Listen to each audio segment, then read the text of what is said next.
How to change lock screen shortcuts on Samsung One UI 8.5. First, let's return back to the home screen. And on the home screen, touch and hold. Next, tap on Wallpaper, Install. From here, tap on the lock screen panel.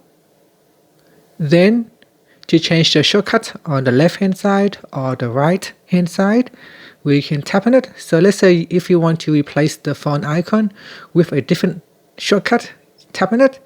And then in here, scroll down.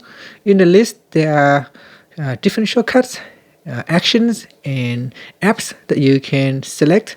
So let's say if you want to replace it with a calculator, tap on that and then tap on Done. So that is on the left hand side. If you want to change it on the right hand side, you can do so too.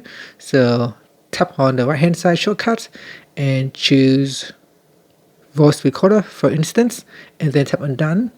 Now if we go back to the lock screen, you can see that on the lock screen now I have a calculator. I can tap on it to start the calculator, or I can swipe on the right hand side to start my voice recording.